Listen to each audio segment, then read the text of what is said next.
kitabu cha kwanza cha Wamakabayo sura ya 5 na ya 6. Ndiyo kanisa la Mungu, tumsifuni Yesu Kristo. Karibuni sana wapendwa mahali hapa. Ni siku nyingine tena na wakati mwingine tena mzuri ambao tunakutana katika kipindi chetu cha usomaji wa Biblia kwa njia ya sauti. Na furaha sana kukualika mtu wa Mungu, eneo lolote lile ulilopo, uweze kuandaa Biblia yako karibu, itapendeza zaidi ili tunaposoma tusome kwa pamoja. Lakini pia unaweza ukasoma na sisi vitabu hivi katika channel yetu ya YouTube na Facebook inayojulikana kwa jina la Jerusalem Family TV Mwalimu Petro na Evodia Mazwile. Upande wa YouTube usisahau kusubscribe na upande wa Facebook usisahau kufollow. Itakupa nafasi ya kuendelea kusoma zaidi neno la Mungu. Tusali tuanze rasmi usomaji. Kwa jina la Baba, la Mwana na Roho Mtakatifu. Amen. Tunakushukuru Mungu, tunasema asante kwa ajili ya hii nafasi ya pekee ambao Baba unatuwezesha kuweza kuungana ili kusoma neno lako. Tunaomba Roho Mtakatifu tusimamie ili sote tunaposoma tuweze kuelewa. Katika jina la Baba, Mwana na Roho Mtakatifu tuseme amen. Wapendwa, karibuni sana, tuungane tuanze rasmi usomaji. Sura ya 5. Ikawa mataifa walivyozunguka waliposikia kuwa madhabahu imejengwa na patakatifu pamewekwa wakfu kama zamani, walikasirika sana. Wakafanya shauri kuharibu ukoo wa Yakobo uliokuwako katikati yao. Wakaanza kuwaua na kuangamiza. Yuda akapigana na wana wa Esau huko Akrabimu katika Idumia, kwa sababu walikuwa wakiwaudhi Waisraeli kwa mashambulio yao. Akawapiga pigo kubwa sana, akawavunja kabisa, akawateka nyara. Akayakumbuka matata ya wana wa Baena ambao walikuwa mtego na mkwazo kwa watu, wakiwaotea njiani. Akawazingira katika ngome zao, akawausuru, akawaangamiza kabisa na kuiteketeza minara yao pamoja na wote waliokuwamo. Akavuka kuwaendea Waamoni, akakuta jeshi kubwa la nguvu na watu wengi na kiongozi wao Timotheo. Akapigana nao vita vingi, wakapondwa mbele yake na kushindwa kabisa. Akashika Yazeri na miji yake, akarudi Uyahudi. Watu wa mataifa waliokaa Gileadi wakajipanga juu ya Waisraeli waliokuwamo mipakani mwao ili kuwaua. Nao walikimbilia ngome ya Dathema, wakapeleka barua kwa Yuda na ndugu zake kusema, mataifa wanaokuzunguka wamejiunga pamoja ili kutuua. Wanajiweka tayari kuja kuishika ngome tuliyoikimbilia. Kiongozi wao ni Timotheo. Njooni basi mtuopoe mikononi mwao, maana wengi wetu wamekwisha kufa, na ndugu wote waliokuwamo katika nchi ya Tobu wameuawa. Wamechukua mateka wake zao na watoto wao na mali yao, na kuua watu wapatao 1000. Walipokuwamo katika kuzisoma barua hizi, wajumbe wengine walifika katika Gilgali na nguo zao zimeraruliwa,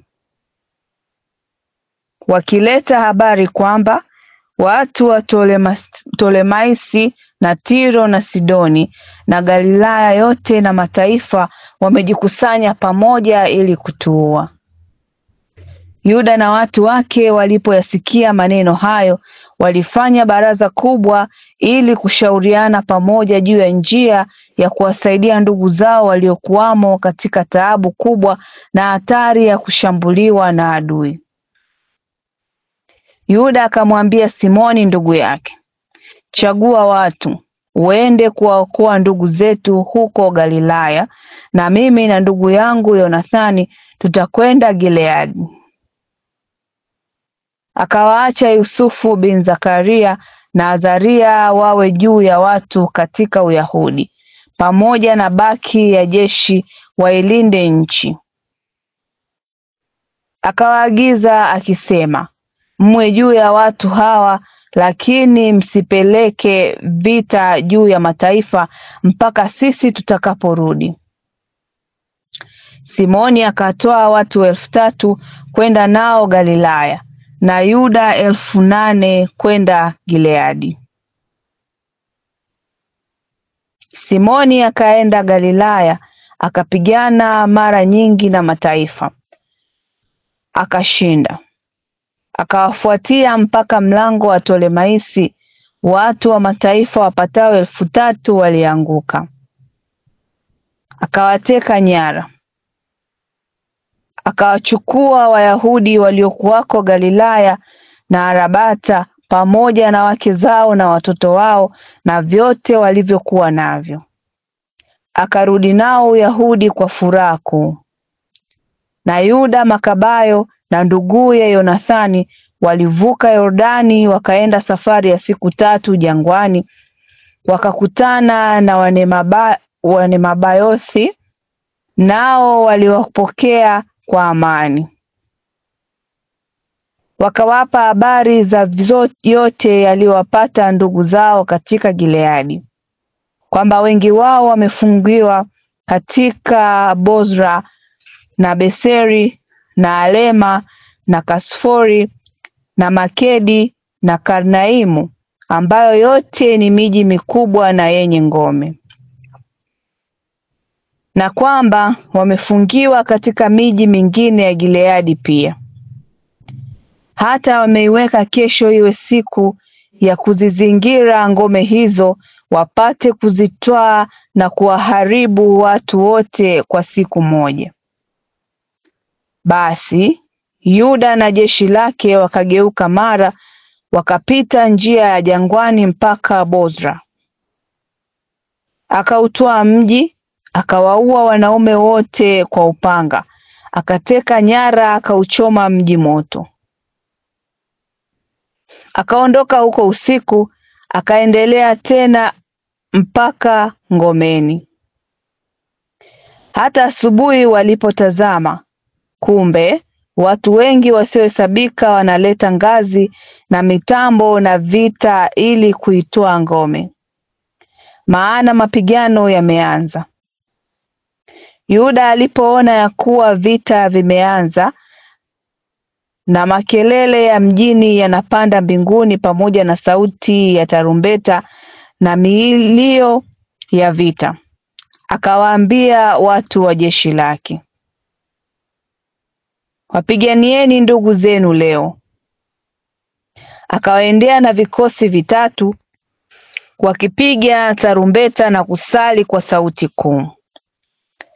Watu wa jeshi la Timotheo wakatambua ya kuwa ni Makabayo, wakakimbia mbele yake. Akawapiga kwa pigo kubwa, wakaanguka siku ile watu kama 8,000. Akaugeukia Mispa, akaupiga, akautwaa, akawaua wanaume wote waliokuwamo, akachukua mateka, akauchoma mji moto. Akaondoka hapo, akashika Kasfori, Makedi, Beseri na miji mingine ya Gileadi. Baada ya hayo, Timotheo akachanga jeshi jingine, akapiga kambi kuelekea Rafoni ng'ambo ya mto.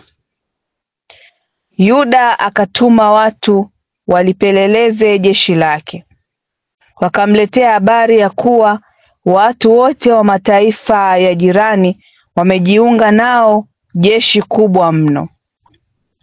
Tena wameajiri Waarabu kuwasaidia. Wamepiga kambi ng'ambo ya mto, tayari kukushambulia. Yuda akaenda kukutana nao.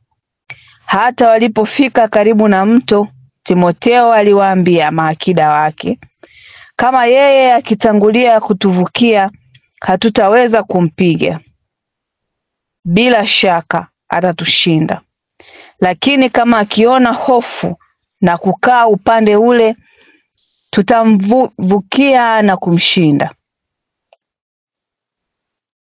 Yuda akaufikia mto, akaweka maakida wa jeshi lake kando ya mto, akawaagiza, msimwache mtu yoyote atue. Sharti kila mtu ajitie vitani. Naye mwenyewe alivuka kwanza na jeshi lake lote nyuma yake.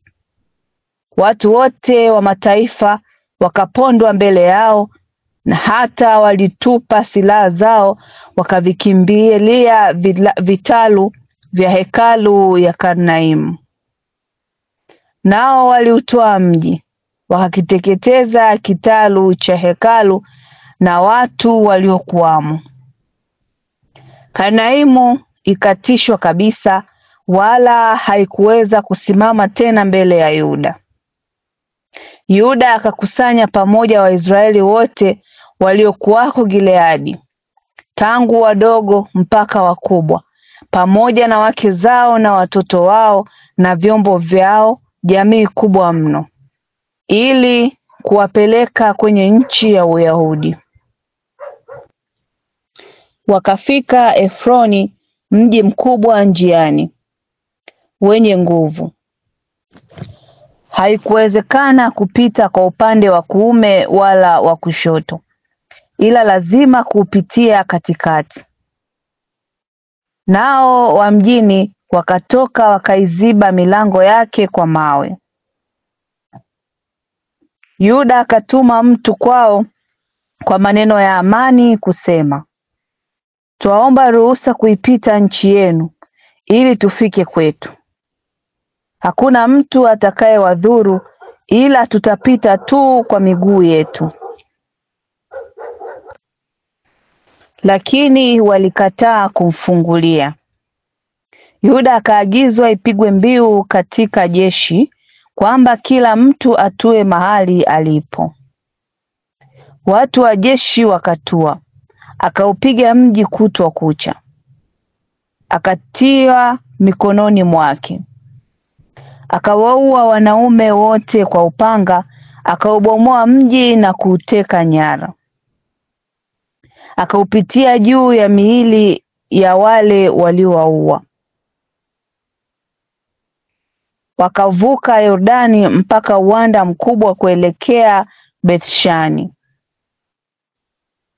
Njiani mote Yuda alikuwa akiwachunga wale waliokuwa nyuma na kutia watu moyo mpaka walipofika nchi ya Uyahudi. Wakaupandia mlima Sayuni kwa furaha na shangwe, wakatoa sadaka za kuteketezwa, kwa kuwa wamerudi kwa amani, wala hakuna hata mmoja aliyekufa njiani. Wakati Yuda na Yonathan walipokuwa Gileadi na nduguze, Simoni alikuwamo Galilaya mbele ya Tolemaisi. Yusufu bin Zakaria na Azaria, wakuu wa jeshi walioachwa Uyahudi, walisikia habari za matendo yao ya ushujaa na za vita walivyovipiga. Wakasema, tujipatie jina na sisi pia, tuende tupigane na mataifa yanayotuzunguka. Wakawapa amri watu wa jeshi lao, wakashika njia ya Yamnia. Gorgia na watu wake wakatoka mjini kupigana nao. Yusufu na Azaria wakakimbizwa, wakafuatiwa hata kwenye mipaka ya Uyahudi, na siku ile walianguka Waisraeli wapatao 2,000. Hasara kubwa hii iliwapata kwa sababu hawakuwatii Yuda na ndugu zake, wakidhani wataweza kuonyesha ushujaa wao. Bali hao hawakuwa na ukoo wa watu wale waliojaliwa kuiona Israeli kwa mikono yao.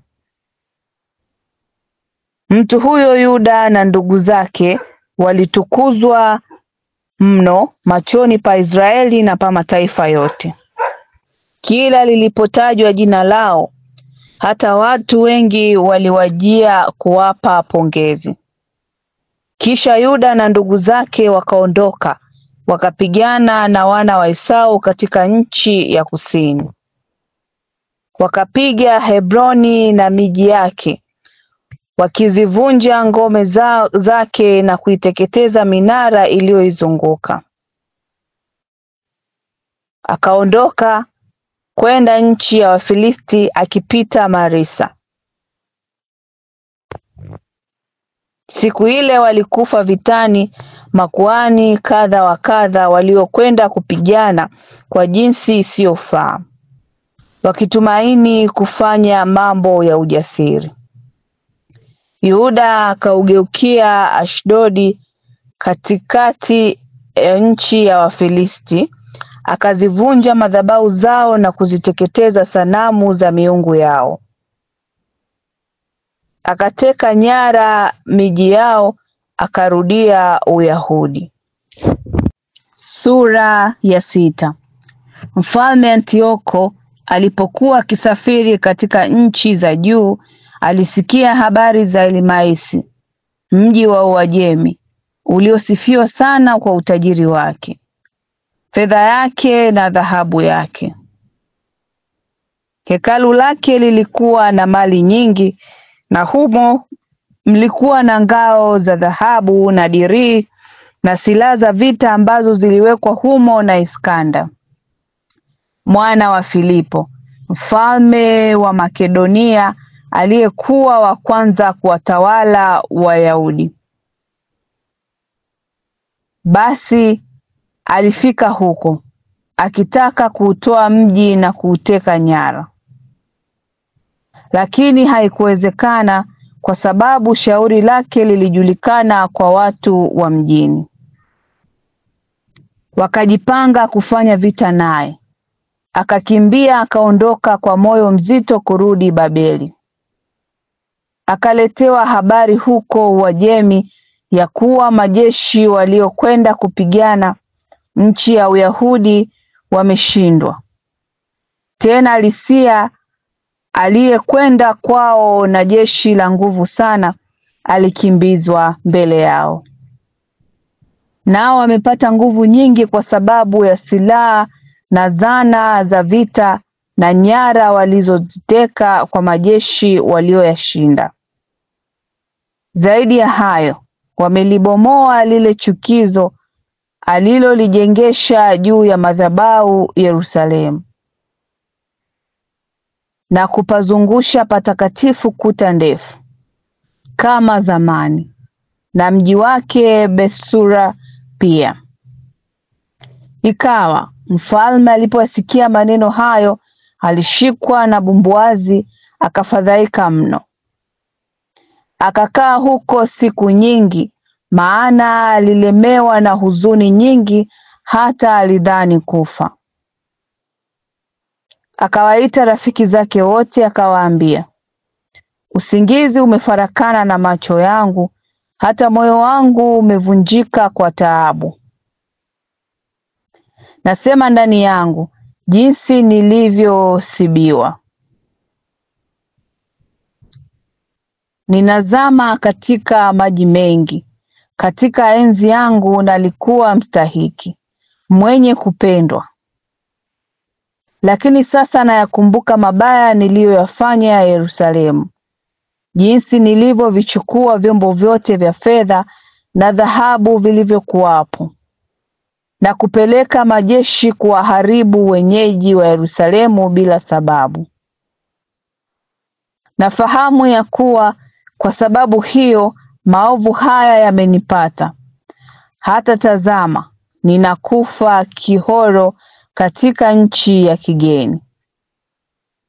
Akamwita Filipo, mmoja wa rafiki zake, akamkabidhi ufalme wake wote.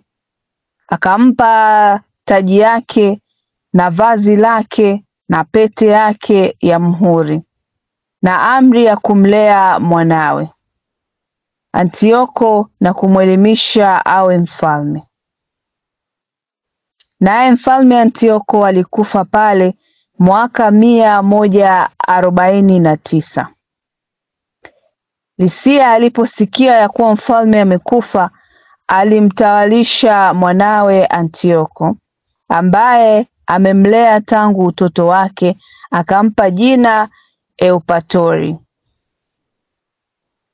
Basi wale waliokuwamo ngomeni walikuwa wakiwaotea Waisraeli huko hekaluni, wakijaribu kuwapiga kila mara na kuwasaidia mataifa. Yuda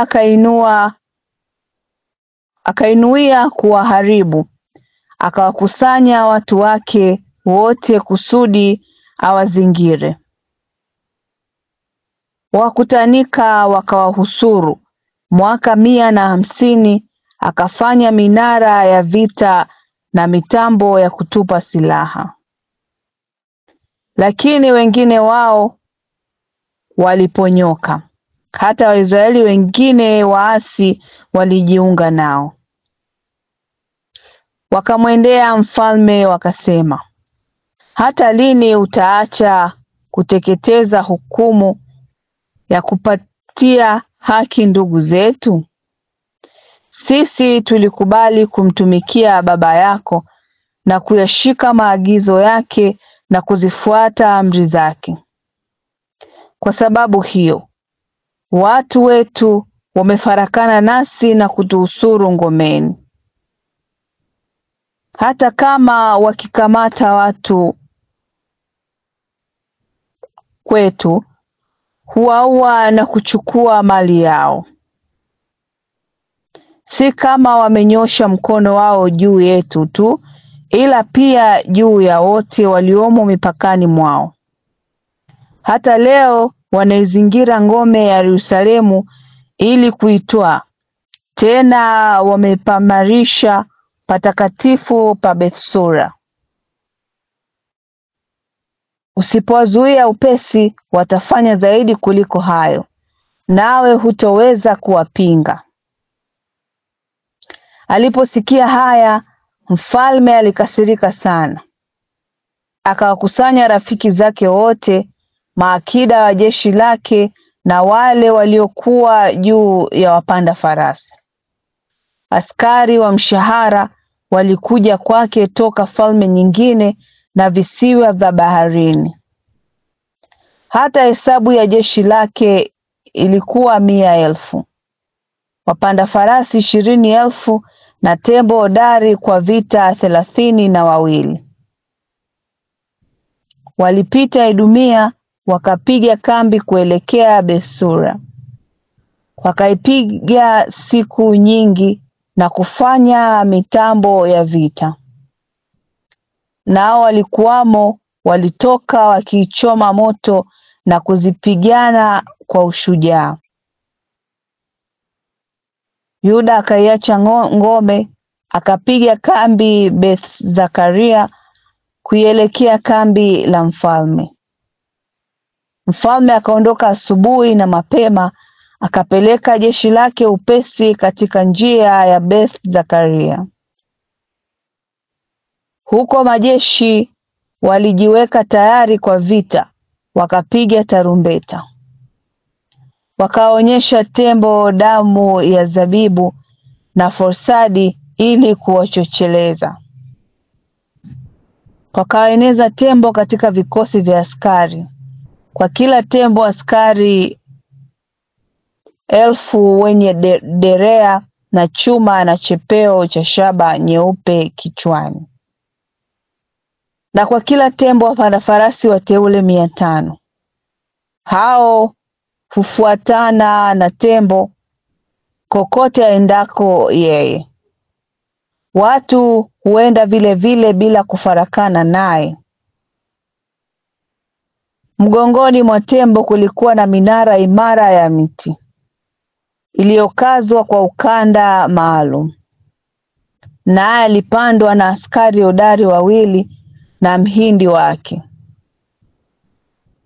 Mabaki ya wapanda farasi waliwekwa mbavuni mwa jeshi, huko na huko, tayari kuwashambulia adui na kuwalinda askari wa vikosi. Jua lilipoziangaza ngao za dhahabu na shaba, milima ilirudisha nuru yake, ikimetameta kama mienge ya moto. Baadhi ya majeshi ya mfalme walienea chini, wakaenda mbele kwa taratibu na mpango mzuri. Wote waliosikia jeshi lilikuwa kubwa sana, lenye nguvu.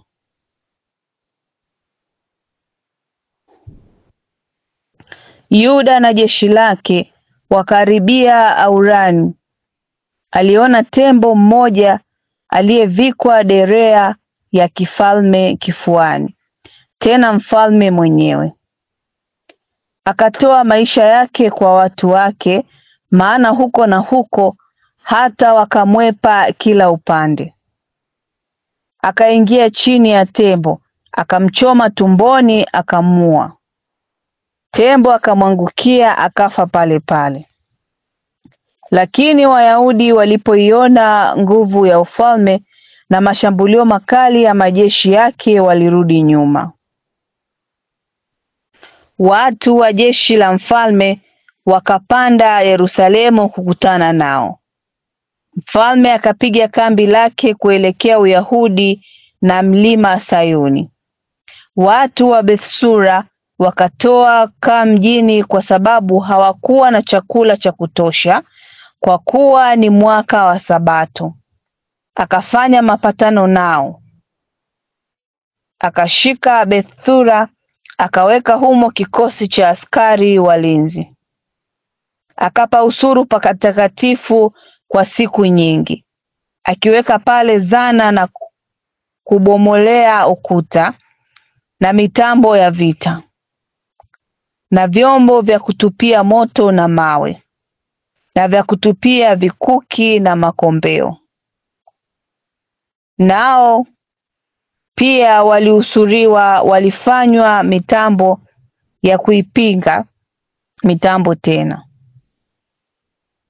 Wakapigana kwa siku nyingi, lakini hawakuwa na chakula cha kutosha katika magala, kwa sababu ni mwaka wa Sabato.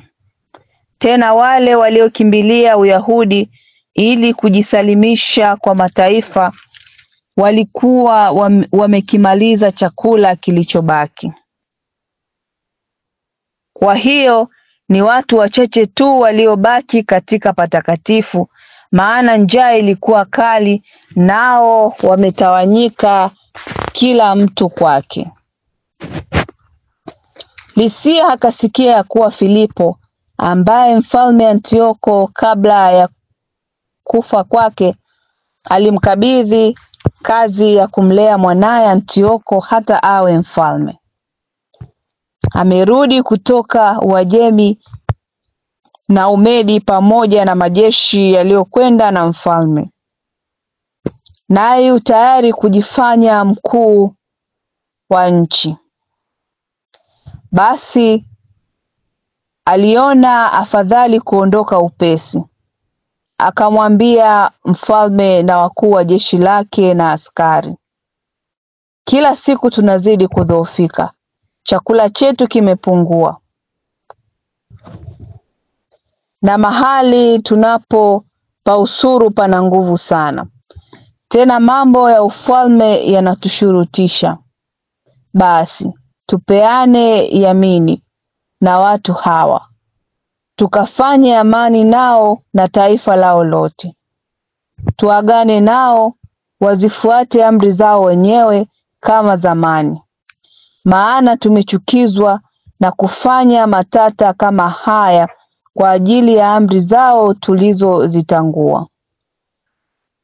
Shauri hili liliwapendeza mfalme na wakuu wake. Akawapeleka maneno ya amani, wakayakubali. Mfalme na wakuu wake waliwapa yamini yao, nao wakatoka katika ngome yao. Lakini mfalme alipoingia katika ngome ya mlima Sayuni na kuona jinsi ilivyokuwa imara, alivunja kiapo chake, akatoa amri ukuta ulioizunguka ubomolewe. Ndipo akatoka kwa haraka akarudi Antiokia. Akamkuta Filipo ameushika mji. Akafanya vita naye akautwaa mji kwa nguvu.